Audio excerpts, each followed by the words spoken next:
تیسرا کلمہ عرش سے فرش تک کیسے آیا؟ تیسرے کلمے کی طاقت دیکھیں، ذہنی سکون کے لیے تیسرا کلمہ، نظر بد دور کرنے کے لیے تیسرا کلمہ، شیطان کو دور کرنا ہو تو تیسرا کلمہ۔ بسم اللہ الرحمن الرحیم۔ دور حاضر کے معاشرے میں طرز زندگی اور بود و باش جس اثرات کے ساتھ تبدیل ہوتا نظر آ رہا ہے وہ کسی کی نگاہ سے پوشیدہ نہیں، لیکن اس حقیقت سے بھی انکار نہیں، بعض حساس قلوب اذیت میں مبتلا ہیں اور اس خواہش و سعی میں مصروف عمل ہیں کہ معاشرہ اصلاحی کاوشوں کا اثر قبول کر لے اور اسلامی طرز زندگی کو اپنائے۔ ذکر الہی دراصل قرب الہی کی خاطر اللہ کو یاد کرنے کا نام ہے، یعنی زبان پر حمد و تسبیح اور تکبیر و تحلیل کے کلمات کا جاری رہنا۔ ذکر کی فضیلت اس سے بڑھ کر اور کیا ہوگی کہ خود اللہ سبحانہ و تعالی بھی یاد کرے گا۔ پھر ارشاد باری تعالی ہے کہ شکر کرو ناشکری نہ کرو۔ شکر کا مطلب ہے کہ اللہ کی دی ہوئی نعمتوں اور خدا داد صلاحیتوں اور قوتوں کا اعتراف کرنا اور زبان سے تعریفی کلمات کا ادا کرنا۔ ان قوتوں اور صلاحیتوں کو اللہ کی نافرمانی میں صرف کرنا اللہ کی ناشکری یعنی کفران نعمت ہے جس سے بچنے کا حکم دیا گیا ہے۔ واضح ہے کہ علماء کرام نے عوام الناس کے عربی سے ناواقفیت کی بنا پر ان کی سہولت اور آسانی کے لیے 6 کلموں کو مرتب کر کے نام رکھے تاکہ عوام الناس کے عقائد درست ہوں اور ان کے لیے ان کلموں کو یاد کر کے مختلف مواقع میں پڑھنا آسان ہو۔ البتہ یہ 6 کلمے مروجہ عوام میں مشہور ترتیب اور ناموں کے ساتھ قرآن و حدیث سے ایسے باقاعدہ ثابت نہیں ہیں، تاہم ان میں سے کچھ کے الفاظ احادیث مبارکہ میں مکمل طور پر موجود ہیں، جبکہ 5ویں اور 6ٹھے کلمے کے الفاظ مختلف احادیث میں متفرق طور پر موجود ہیں اور ان کے الفاظ کو احادیث مبارکہ میں ذکر کی گئی مختلف دعاؤں سے لیا گیا ہے۔ اس بنا پر ہر کلمہ دوسرے کلمے سے الفاظ کے اعتبار سے مختلف ہے، لیکن ہر ایک کلمے کی دوسرے کلمے کے ساتھ ایک مناسبت ہے۔ پہلے اور دوسرے کلمے میں اللہ تعالیٰ کی بندگی کا اقرار اور اس کی گواہی دینا ہے جو کہ عین ایمان ہے۔ تیسرے کلمے میں اللہ تعالیٰ کی بزرگی اور اس کی حمد کا بیان کرنا ہے۔ چوتھے کلمے میں اللہ تعالیٰ کی توحید اور وحدانیت کا اقرار ہے۔ 5ویں کلمے میں اللہ تعالیٰ سے اپنے گناہوں پر استغفار ہے جس کی پابندی انسان کو عمر بھر ضروری ہے، کیونکہ انبیاء کرام علیہم السلام کے علاوہ کوئی بھی انسان گناہوں سے معصوم نہیں۔ جبکہ 6ٹھے کلمے میں کفر سے برات کا اعلان ہے، کیونکہ اقرار ایمان کے ساتھ انکار کفر بھی ایمان کا لازمی حصہ ہے۔ ذکر اللہ تعالیٰ کے قرب و رضا اور انسان کی روحانی ترقی کا مؤثر ترین ذریعہ ہے۔ قرآن کریم کی متعدد آیات ذکر اللہ کی کثرت کی ترغیب میں آئی ہیں۔ جناب رسول اللہ صلی اللہ علیہ وسلم نے بھی اپنے قول و عمل سے ذکر اللہ کی ترغیب و تلقین فرمائی ہے۔ چنانچہ حضرت عبداللہ بن بصر رضی اللہ تعالیٰ عنہ سے روایت ہے کہ آپ نے فرمایا تمہاری زبان اللہ کے ذکر سے تر رہے۔ حضرت معاذ بن جبل رضی اللہ تعالیٰ عنہ بیان کرتے ہیں کہ میں نے رسول اللہ صلی اللہ علیہ وسلم کی خدمت میں عرض کیا اعمال میں سے کون سا عمل اللہ تعالیٰ کو زیادہ پسند ہے؟ آپ صلی اللہ علیہ وسلم نے ارشاد فرمایا تمہاری موت اس حال میں آئے کہ تمہاری زبان اللہ کے ذکر سے تر ہو۔ کثرت سے ذکر کی تو کوئی حد نہیں ہے، اس میں ہر شخص اپنی استعداد کے مطابق کثرت کر سکتا ہے۔ البتہ بعض کلمات ذکر کی فضیلت ایسی ہے کہ ان کی قلیل مقدار بھی ثواب کے بڑے ذخیرے جمع کرنے کے مترادف ہیں۔ ان میں سے بہت سے کلمات ذکر کے متعلق احادیث مبارکہ میں ان کی مقدار اور فضیلت بیان فرمائی گئی ہے۔ انہی کلمات میں سے روزانہ کے مختلف اذکار، تسبیح، تحمید، تکبیر، تحلیل، استغفار اور درود شریف کے بارے میں مختلف اعداد بھی بیان کیے گئے ہیں اور بہت سی احادیث میں صبح و شام 100 مرتبہ تسبیح، تحمید، تکبیر، تحلیل، استغفار اور درود شریف کی ترغیب دی گئی ہے۔ ذیل میں ان اذکار سے متعلق احادیث کو بالترتیب ذکر کیا جاتا ہے۔ ہمارے ہاں جو تیسرا کلمہ معروف ہے جس کے اندر بنیادی طور پر تسبیح تسبیح، تحمید، تکبیر، تحلیل اور لا حول ولا قوت الا باللہ کے کلمات ہیں۔ اسے احادیث مبارکہ میں الباقیات الصالحات، ہمیشہ رہنے والا نیک اعمال قرار دیا گیا۔ چنانچہ معجم صغیر الطبرانی میں ہے کہ حضرت ابو ہریرہ رضی اللہ تعالی عنہ سے روایت ہے کہ جناب نبی کریم صلی اللہ علیہ وسلم نے ارشاد فرمایا، اپنی حفاظت کا انتظام کرو۔ کسی نے پوچھا، یا رسول اللہ، کسی دشمن کے حملے سے جو درپیش ہے؟ حضور صلی اللہ علیہ وسلم نے فرمایا، نہیں، بلکہ جہنم کی آگ سے حفاظت کا انتظام کرو، اور وہ سبحان اللہ والحمد للہ ولا الہ الا اللہ واللہ اکبر لا حول ولا قوت الا باللہ کا پڑھنا ہے۔ یہ کلمات قیامت کے دن آگے بڑھنے والے کلمے ہیں، یعنی یہ کلمات سفارش کریں گے، یہ آگے بڑھانے والے ہیں کہ پڑھنے والے کو جنت کی طرف بڑھاتے ہیں، اور پیچھے رہنے والے ہیں کہ سفارش کریں اور نجات دلانے والے ہیں، اور یہی باقیات صالحات ہیں۔ اسی طرح مصنف ابن ابی شیبہ میں حضرت عبداللہ بن ابی اوفی رضی اللہ تعالی عنہ سے روایت ہے کہ ایک شخص نبی اکرم صلی اللہ علیہ وسلم کے پاس آیا اور کہنے لگا کہ میں قرآن پڑھنے کی استطاعت نہیں رکھتا، آپ مجھے کچھ ایسا سکھا دیں جو مجھے قرآن کی جگہ کفایت کر جائے۔ تو آپ صلی اللہ علیہ وسلم نے ارشاد فرمایا، کہو سبحان اللہ والحمد للہ ولا الہ الا اللہ واللہ اکبر لا حول ولا قوت الا باللہ۔ حضرت حسن بصری رحمۃ اللہ علیہ سے مرسلن روایت ہے کہ آپ علیہ السلام نے فرمایا، دن میں 30 مرتبہ سبحان اللہ والحمد للہ ولا الہ الا اللہ واللہ اکبر لا حول ولا قوت الا باللہ العلی العظیم کہنا ایسا صدقہ ہے جو آسمان اور زمین کے درمیان کو بھر دیتا ہے۔ مذکورہ بالا احادیث میں جو کلمات مذکور ہیں، بنیادی طور پر یہ کلمات تسبیح، سبحان اللہ،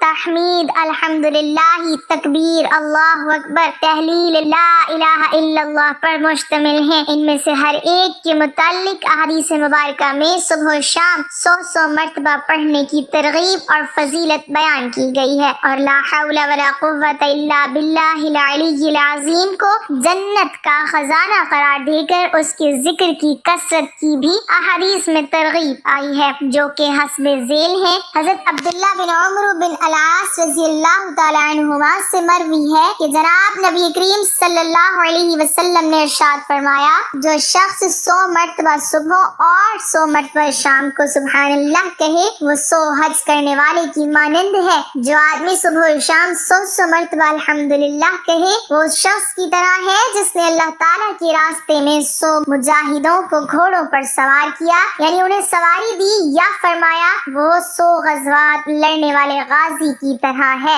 جو شخص صبح و شام 100 مرتبہ لا الہ الا اللہ کہے، وہ اس آدمی کی طرح ہے جس نے حضرت اسماعیل علیہ السلام کی اولاد سے 100 غلام آزاد کیے، اور جس نے صبح و شام 100 مرتبہ اللہ اکبر کہا تو اس دن اس سے اچھا عمل کسی نے نہیں کیا۔ البتہ وہ شخص جو یہ کلمات اسی طرح کہے یا اس سے زائد بار کہے۔ حضرت ابو موسیٰ اشعری رضی اللہ تعالی عنہ سے روایت ہے کہ جناب نبی کریم صلی اللہ علیہ وسلم نے مجھ سے فرمایا، کیا آپ کو ایک ایسا کلمہ نہ بتاؤں جو جنت کے خزانوں میں سے ایک خزانہ ہے؟ میں نے عرض کیا، یا رسول اللہ صلی اللہ علیہ وسلم ضرور بتائیں۔ آپ نے فرمایا، وہ کلمہ لا حول ولا قوت الا باللہ ہے۔ حضرت ابو ہریرہ رضی اللہ تعالی عنہ سے روایت ہے کہ جناب نبی کریم صلی اللہ علیہ وسلم نے فرمایا، لا حول ولا قوت الا باللہ کثرت سے پڑھا کرو، یہ جنت کے خزانوں میں سے ایک خزانہ ہے۔ مذکورہ والا احادیث مبارکہ سے یہ بات ثابت ہوتی ہے کہ صبح و شام 100 مرتبہ تسبیح، تحمید، تکبیر، تحلیل اور لا حول ولا قوت الا باللہ پڑھا جائے۔ نیز حدیث مبارک میں آئے ہوئے کلمات الباقیات الصالحات، سبحان اللہ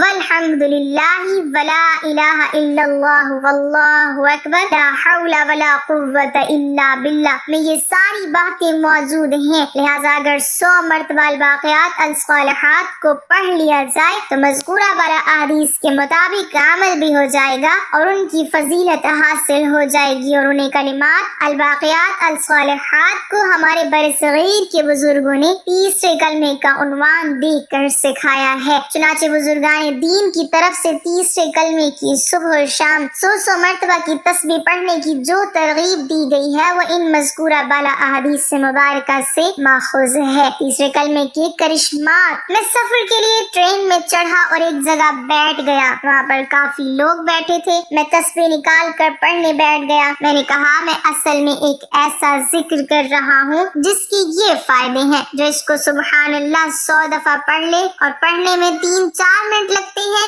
جنت میں اللہ 100 ایسے درخت لگا دے جس کے نیچے عربی نسل کا سفید تیز رفتار گھوڑا 1 مہینہ بھی ایک درخت کے سائے کے نیچے دوڑتا رہے تو درخت کا سایہ ختم نہیں ہوگا، ایسے اللہ 100 درخت لگائے گا۔ میں نے کہا اس کا اگلا فائدہ یہ ہے کہ جو الحمدللہ اس کو پڑھے گا، اللہ تعالیٰ ساری کائنات کو 7 آسمان 7 زمینیں ان ساری چیزوں کو جمع کرے تو یہ رائی کے ذرے کے برابر قیامت کے دن جو ترازو پڑا ہوگا جس میں نیکیاں اور بدیاں تولی جائیں گی، اس ترازو میں اگر یہ ذکر رکھ دیا جائے تو وہ ترازو اتنا بڑا ہوگا کہ یہ کائنات رائی کے دانے کے برابر ہوگی۔ میں وہ پڑھ رہا ہوں جس کو ایک دفعہ پڑھیں تو آدھا ترازو بھر جائے، ایسے میں 100 دفعہ پڑھ رہا ہوں، اور 100 دفعہ پڑھنے سے کیسے ترازو ہوں گے۔ سبحان اللہ پڑھنے کا دوسرا فائدہ یہ ہے کہ 100 دفعہ پڑھنے سے زمین و آسمان کا جتنا خالی ہے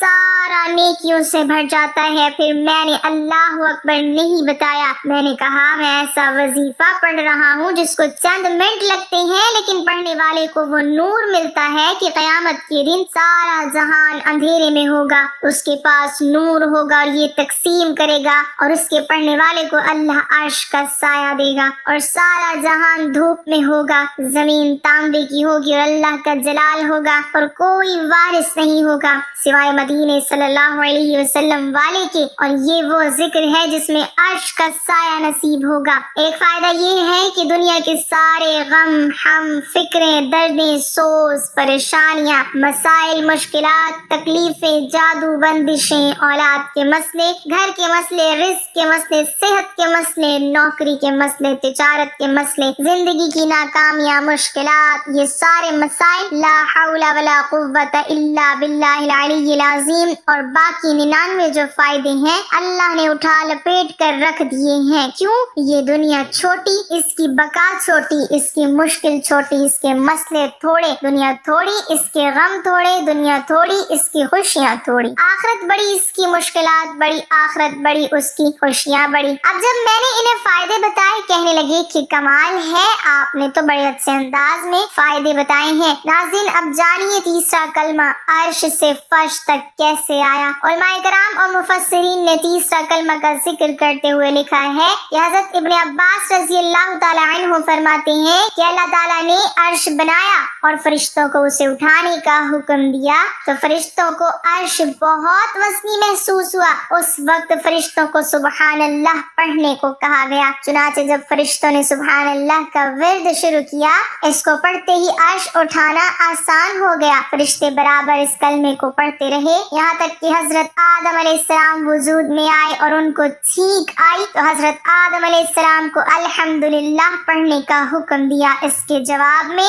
اللہ تعالیٰ نے فرمایا یرحمک اللہ۔ یاد رہے جب فرشتوں نے حضرت آدم علیہ السلام سے یہ کلمہ الحمدللہ سنا تو سبحان اللہ کے ساتھ الحمدللہ بھی پڑھنے لگے۔ پھر حضرت نوح علیہ السلام کا زمانہ آیا تو بت پرستی کے خلاف اللہ تعالیٰ نے حضرت نوح علیہ السلام کو حکم دیا کہ قوم کو لا الہ الا اللہ کی تلقین کریں۔ فرشتوں نے جب حضرت نوح علیہ السلام سے لا الہ الا اللہ کو سنا تو اس کو بھی ملا کر پڑھنا شروع کر دیا۔ یاد رہے اب فرشتوں کے پاس 3 کلمے تھے، سبحان اللہ والحمدللہ ولا الہ الا اللہ۔ فرشتے یہ 3 کلمات کی تسبیح کرتے رہے۔ وقت گزرتا گیا، جب حضرت ابراہیم علیہ السلام کا زمانہ آیا، حضرت ابراہیم علیہ السلام کو حضرت اسماعیل علیہ السلام کی قربانی کا حکم ملا۔ تعمیل کرنے لگے تو جنت سے جبرائیل علیہ السلام دمبا لے کر آئے کہ اسماعیل علیہ السلام کی جگہ اس کو قربان کر دو۔ حضرت ابراہیم علیہ السلام کی زبان سے خوشی سے نکلا اللہ اکبر۔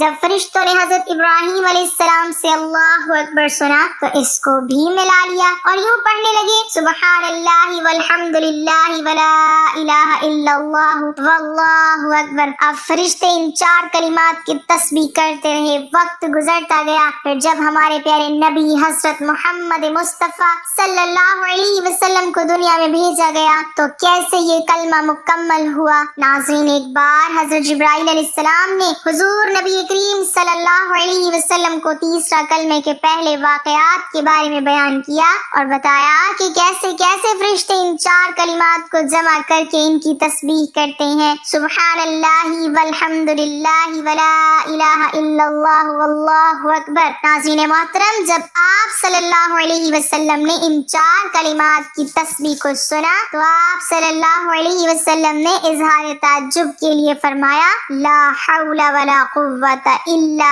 باللہ العلی العظیم۔ ناظرین، جب فرشتوں نے نبی کریم صلی اللہ علیہ وسلم سے یہ آخری حصہ سنا تو اس حصے کو بھی ملا کر تیسرا کلمہ تمجید کی صورت میں بنا دیا اور ان کلمات کی تسبیح کرنے لگے جو جاری و ساری ہے۔ اللہ پاک ہمیں بہتر عمل کرنے کی توفیق عطا فرمائے اور ہمیں نیکوکاروں میں شامل کرے، آمین۔ ناظرین، کمنٹ باکس میں اللہ تعالیٰ کے 99 ناموں میں سے ایک نام ضرور ٹائپ کریں۔